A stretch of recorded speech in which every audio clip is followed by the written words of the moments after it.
Hello, everybody. Sorry, I'm going to do it in English. I hope that's okay. There is now nothing to sorry about, you know. So it's okay. Не розмовляю по-українською мовою, но почекайте трошки, буде гарно. Okay. Guys, thank you for being here. On this photo, there's a very special man. Anybody knows who he is? Basically, what he did, he saved millions of lives. And when you look here, you see his name, Jonas Salk. What he did, he found the vaccine in '54 against polio. I think in Russian, poliomelia, yeah? So you could wonder, what does this good man have to do with startups and founders and funds? That's what I'm going to tell. It's a little bit of a brain exercise, or it's a bit of a fantasy or imagination thing we have to do together. Because what's this about? Let's see. Firstly, it's about clicking. Where should I click? The screen. Yeah, click, click. As you can see, finding the cure for polio is not that easy. So, the thing is, this Mr. Jonas, he's actually from, his parents came from Russia, Ukraine, saved millions of lives, and what happened? What I want to do is to compare his journey in the last century to what we are now living through as a digital era with startups and funds. Because I think that the funding ecosphere, the startup ecosphere, has some illnesses. Well, guys, and I have a bug here as well, I guess. Yeah? Okay. So what if we want to end polio, the disease, as if it's a startup challenge? The problem... Whoa, whoa, whoa. Now it's getting... I'm having a... So... Polio was the most frightening illness in America, for instance, in the 30s last century. Roosevelt, you know the president, Roosevelt, he was in his wheelchair because of polio. It's a very strange disease. Apparently you kind of feel not very well for a few hours, and after that you're paralyzed. You cannot move anymore, ever. So Roosevelt said, you know, we need to get funding to get this disease eliminated, to get rid of the disease. He invented the March of Dimes, and a dime is like, you know, the little 10-cent coin or something in the US. Thousands, tens of thousands of people sent envelopes, you know, those things before email. They put the dime in there, sent it to the White House. And they found a very bright guy from Russia, Ukraine, Jonas Salk. And this man said, okay, I'm going to test finding an MVP, as we would call it now, a minimum viable product. I want to find that solution to a pain point. If you think about it, every startup, every founder feels that he, in this whole ecosphere or organism we call our society or planet, wants to fix something. You want to make people happier, more efficient, more rich, more whatever. But basically, this is what we're doing as human beings. We're trying to solve issues. We want that. And a founder, as far as I believe, is someone who really, it's compulsory. He cannot do anything else than trying to fix it and succeed. So, potential polio vaccine, network effect is now very trendy. You've heard about it, right? Certain funds, they use only network effect as a criteria to recruit startups for their portfolio, but we don't have time now to go into that. But basically, the largest test in medicine in history was done around that time. 20,000 doctors wanted to help Jonas Salk. Look at this as some sort of Facebook at the time, a kind of a social network. 220,000 volunteers, and in the end said, okay, if we found the vaccine, we will test it.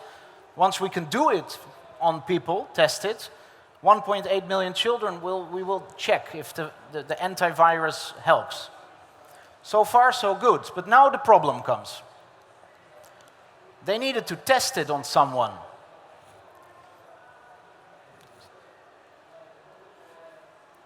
So what happened? Do one thing every day that scares you, the quote by Roosevelt. Mr. Salk said, I'm going to test it on myself. I'm going to take this virus, this deadly virus, inject myself. If things go wrong, I'm gone. He even injected his family. And this is major problem solved. He finds the cure to polio. 1 million years or hundreds of thousands of years, the Egyptians had hundreds of thousands of people dying from polio. Millions died, but this man, in the 30s, in the 50s, he finds the cure. Now the funny thing is, Roosevelt created crowdfunding in a way. Everybody in the whole country, even in nightclubs, people were dancing to get some cash for the good cause. Like Tanya Grinova is running for tabletочки, the same way Roosevelt got the whole American people to get this cash. Basically what happened is this cure is worth in money, if a pharmaceutical company would have invested, $7 billion. But Mr. Salk said, listen, it's the people that have funded this campaign, so I'm not going to take the patents, so the cure to polio is free. Nice, let's applaud Mr. Salk. So you can now wonder, okay, why is this guy already for 6 minutes talking about polio? What does this have to do with the digital atmosphere? This is where the brain exercise I want to do with you. I feel that there's a connection. I feel that, as already highlighted in the previous slide, the things like MVP, crowdfunding, the exit, it's a bit the same. So how are we now? I think the VC sector, and that's funny coming from me because I'm a VC in a way. I'm a business angel. I've invested in tens and tens of startups. I now have a big micro VC, 20 million.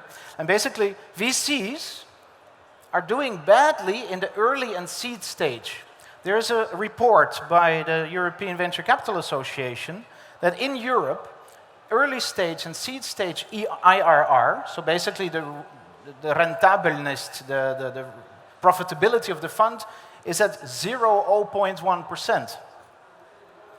That's sick. That means that you can better just put your money under your mattress because you'll get more return on it almost. Not really correct, but you know what I mean. Founders, I found this weird statistic that 60% of the time of a founder is happening to find cash to feed the business, to keep going, to keep that runway going. Who's a founder here in the audience? I love you. Guys, is it true that you're spending a lot of time on fundraising? Is it a painful, or was it just pushing a button and all the money came in? I guess I know the answer. So that means that if we look at the disconnect, the mismatch between funds, startups, and how they kind of get into a beautiful cooperation together to cure a disease, that is broken. What do you have to do to fix it? It's actually not that hard if you think about it. Maybe it's easy to talk about it, but to think about it, but it's smart money. If you are a fund and you believe that you can only manage capital with your MBA, with your Excel spreadsheets, you're only doing half the job. You need to be like an old sergeant, like an army general who has been in the trenches, the tranchées. He has lived through the pains of setting up an e-commerce company, has lived through the scalability issues for an advertising technology company, stuff like that. That's the kind of money you want, where somebody tells you, oh wait, I called that and that and that person. Oh wait, you need a CMO, a chief marketing officer? Call Johnny or Vasily. So, smart money. I mean, this is an easy word, but you have to live it. As a funder and as a founder, you need to make sure that you get the best cash available that works the hardest for you. Sometimes even maybe put your valuation a bit down, you don't have to, but to get some really great venture capitalists on board. Now, I believe that venture capitalists have lost the plot a little bit, and the numbers prove it. This is, of course, not for everybody. There's wonderful, beautiful venture capital firms, but we need to make sure that the business angel mentality, the entrepreneur, the intrapreneur, gets more into the VC world. We need to get more founders that became rich, that want to share their knowledge and cash with the new generation. We need those people to start funds, if you know what I mean. And that's actually why I'm talking about this, because this is the life stage where I am now. I have been in the digital world myself for 20 years, in many countries. I'm from Holland. If we have time later on, I'll tell you a little bit who I am. Maybe you have no idea. But basically, I was as a hobby, because I wanted to support founders, because I'm a founder myself. I like businesses. I love them to succeed. I want to see a dream come reality. That's why I started putting advice and a bit of cash into startups. And at some point, I noticed there were so many startups that I invested in that I understood that this is my kind of new profession. And then I thought, wait a second, but I've already invested millions in those startups, and now, well, I don't have unlimited cash supplies. Let's get other people's money. And that's where it gets tricky. That's where you think, hey, you need to all of a sudden be much more polite. They call it fiduciary obligations. You need to make checklists, where in the past I would talk to a founder and say, I love your idea, let's sit down tomorrow, sign a deal, you'll get the cash in a week. Now you need to say, oh, we need to check. So what I want to really try, and you can ask me in a year, did I succeed to keep my business angel heart inside the structure of a venture capital fund? So, I'm not going to make a bet with you that I don't succeed, but I will be very grateful if you tell me in a year, Bas, don't you remember that you wanted to stay a business angel and now you've become this venture capitalist? So basically, let's see how that goes. Next slide works. Okay, oh, that's me, but that's, yeah. So, if you want to solve stuff just like Mr. Jonas did, you need to maybe sometimes test it on yourself. So I recommend you as founders that if you attract capital, make sure you get it from people that actually lived through it, that have been a founder themselves or have someone in the team, that have been a consultant perhaps, that helped with growth hacking or whatever, that have been a business angel, that possibly invested in an equity crowdfunding platform or directly through a platform into a startup.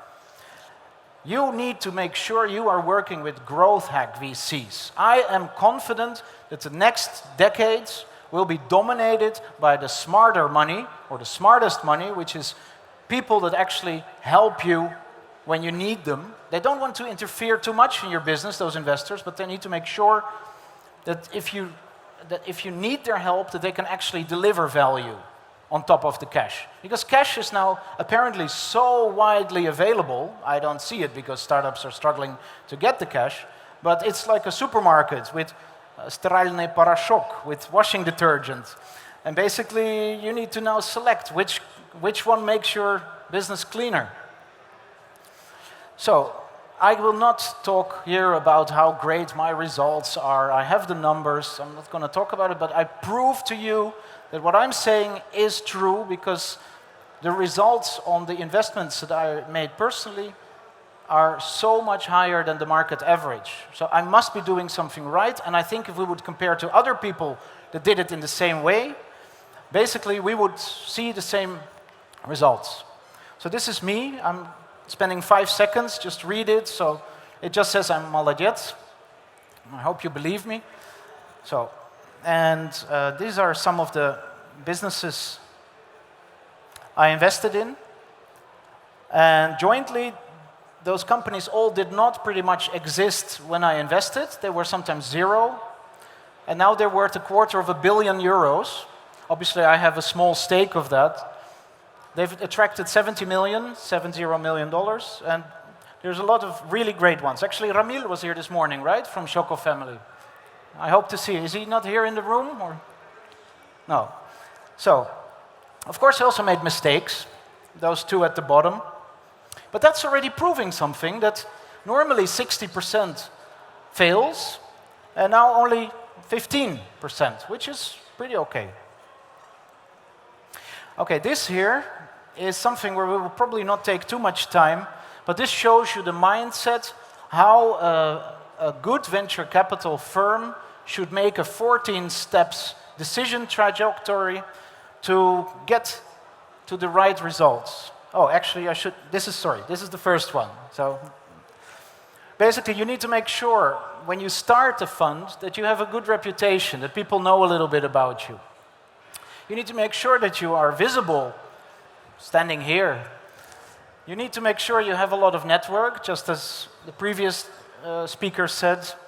And then you get a result. It's actually not 2,000 business plans, I get about 3,000 business plans, and last week it's only gone up per year. So that also brings us to what can you offer to a startup that is useful. Okay, I made it very briefly here. You already made the photo, so you can check it at home. Is it me, or is this thing not working well? Sorry, guys.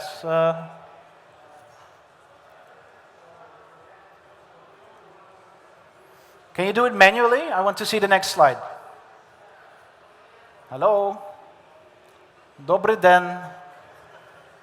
Yay! No, back. Can you go back? One slide back. It's good, I still have some time. Okay, this is the seduction bit. This is what the hell do you offer a founder that he says, okay, I'm not going to do with you, I'm going to work with you as a fund. Basically, of course, contacts, the capacity, you need to make sure that you can tell that all your other portfolio companies really are happy with what you did. The connector value, it's maybe good to get international money, so you will not be dealing with only the biggest fund locally, but some kind of medium or big funds internationally, if you want to move your business abroad. And obviously make sure that there's cash in the fund. I like how the previous presenter said that you need to ask, what was your last сделка? Okay, I hope that we can get the next slide. Thanks.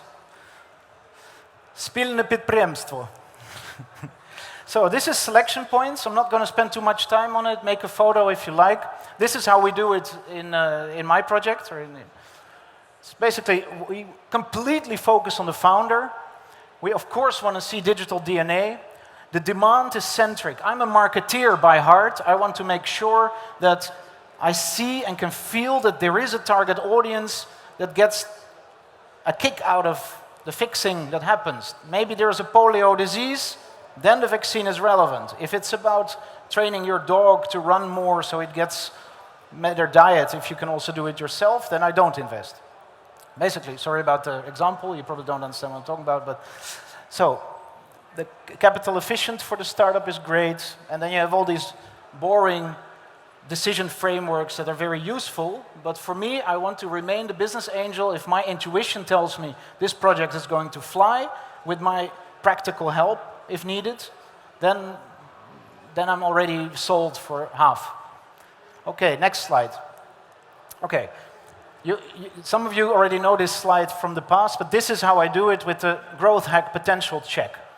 And this is the magic formula for a fund in the new era to succeed. Print this out, hang it above your bed or at the toilet or wherever you like. Make sure that when you work with a fund, that they can help you do this scan inside your business, because the fund will understand where the hidden potential lies. You will have the benefit, even if you don't do a deal with the fund. Let them help with this. And basically, in the end, this creates a closer knit, a closer connection to the capital you're attracting and the business you're going to have for the next 10 years, and the relationship between the two. So there's a lot of text here, I agree. But this has been tested on 100 companies. You lower the risk that you pay too much as an investor. You also lower the risk that you maybe get too little as a startup. There's a real true value add for founders. And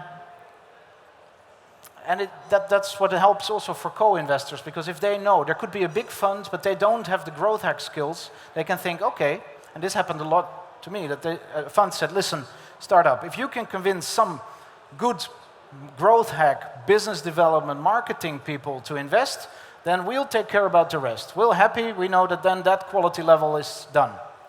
Next slide. Can I have the next slide? Oh, that's a bit too much. Let's go back. Yeah. Okay, now we're getting into the easier part, last 5 minutes.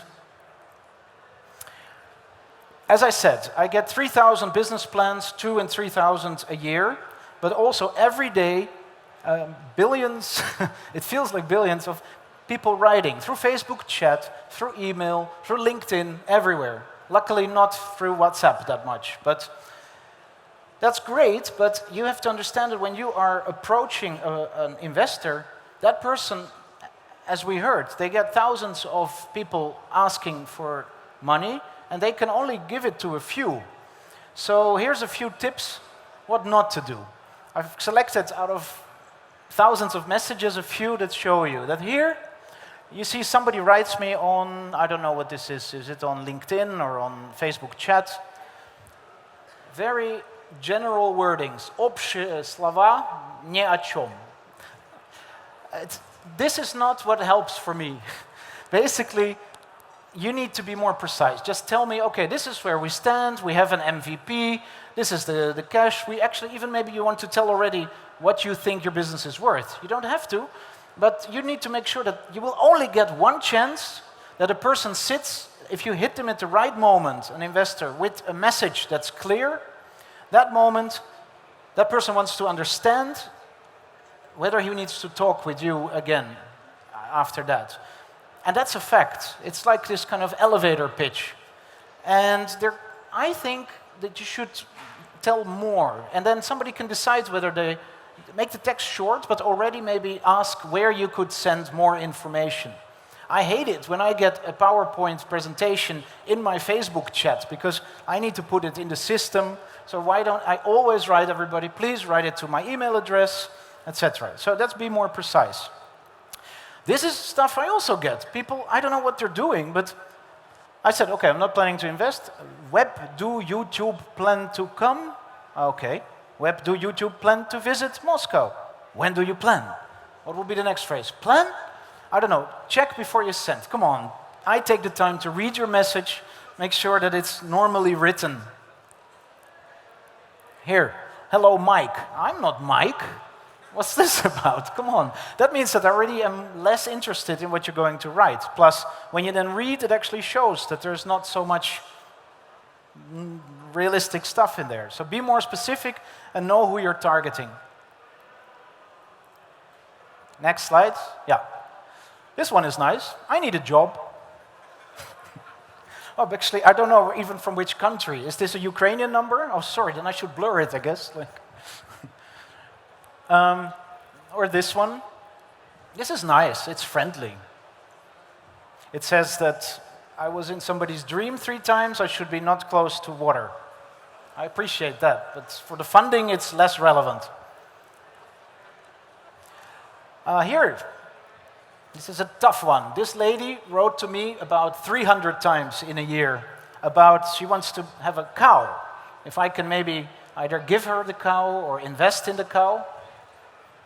And this went on so much, in the end I was almost considering to get her that cow so she would stop. Here, can you read this? Or it's a beautiful biography, but it doesn't prove much. Okay, so you understand where this is happening. Like, get the clarity in your messages. So basically, my favorite writer in Holland, he says, a hero is someone who acted bravely and did not get punished by fate, by Suitba. I think founders are risk takers, venture capitalists are risk takers. We're actually in a way from one family, and we all are humans that want to cure problems. So let's do that together, but try to match each other better. Thank you very much. Here are my contact details if you want more. Bye-bye.